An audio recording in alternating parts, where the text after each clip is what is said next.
మనం open plots మీద ఇప్పుడు ప్రెజెంట్ కాన్సన్ట్రేషన్ చేయడం జరుగుతుంది. ఓపెన్ ప్లాట్లో కస్టమర్కి ఏంటంటే మనం వాళ్ళకి సేల్ చేయడం కానీ మనకి వాళ్ళు ఏదైనా రీసేల్ చేసుకోవడానికి కానీ అనుకూలంగా ఉంటుందనే ఉద్దేశంతో మనం అది కూడా ప్రీమియం లొకేషన్లో చేస్తున్నాము. So at the same time next మన కమింగ్ ప్రాజెక్ట్స్ కూడా ఏంటంటే కన్స్ట్రక్షన్ రంగంలో కూడా మనము ఎంటర్ అవుతున్నాము.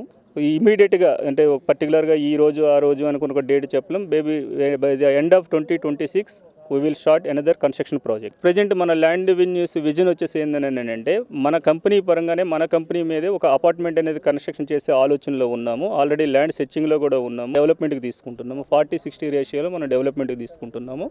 సో అది చాలా ప్రీమియంగా మనం ప్లాట్స్ కట్టే ఆలోచనలో ఉన్నాము. అది కమింగ్ 2026లో స్టార్ట్ చేయాలి. అంటే ఇప్పుడు సాధారణంగా మేము ఆలోచించేది ఒకటేనండి. ఇప్పుడు కస్టమర్ అనేవారు ప్లాట్ కొనేది వచ్చేసి ఏంటంటే చాలామంది కస్టమర్ వాళ్ళ జీవితంలో ఒకసారి కొండొచ్చు లేదా 2 సార్లు కొంటారు.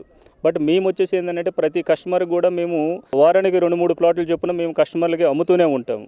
సో కస్టమర్ ప్రాస్పెక్టివ్ వేలో చూస్తే జీవితానికి ఒకసారి ప్లాట్ కొనే వాళ్ళకి మనం ఒక మంచి ప్లాట్ ఇప్పించకపోయినట్లయితే వాళ్ళ జీవితాంతం మనల్ని తిట్టుకుంటారు. సో ఆ ఉద్దేశంతో ఏంటంటే మనము కస్టమర్ యొక్క దృష్టిలో పెట్టుకుని అంటే ఫస్ట్ ల్యాండ్ సెలెక్షన్ దగ్గర నుండే మనం దాని పర్మిషన్స్ కానీ డాక్యుమెంటేషన్ కానీ ఫ్యూచర్ డెవలప్మెంట్స్ కానీ వీటన్నింటినీ దృష్టిలో పెట్టుకొని మనం లేఅవుట్ కూడా మనం ఎంచుకోవడం జరుగుతున్నది.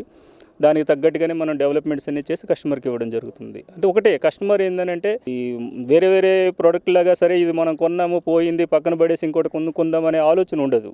సో ఒకసారి వాళ్ళు కొన్నారని అంటే అది ఒక ఎమోషన్ ప్లాట్ అనేది. ఆ ఎమోషన్ వచ్చేసి ఏంటంటే మనం గౌరవించాలి. సో అప్పుడే మనకు ఫ్యూచర్ ఉంది. అంటే ఏం లేదు, ఇప్పుడు మనకి ఆల్రెడీ దసరా దేవీ నవరాత్రులు కూడా ముందున్నాయి. వాళ్ళు ఏదైతే మా కంపెనీలో అడుగు పెడుతున్నారో ఆ అడుగు పెట్టే మొదటి అడుగు అనేది వచ్చేసి ఏంటంటే అది చిన్నదవని పెద్దదవని ఒక గోల్డెన్ స్టెప్ వేస్తున్నందుకు మేము ఒక చిరు కానుక అనుకోవచ్చు అనమాట వాళ్ళకి. 2 grams గోల్డ్ కాయిన్ అనేది ఇవ్వడం జరిగిందండి.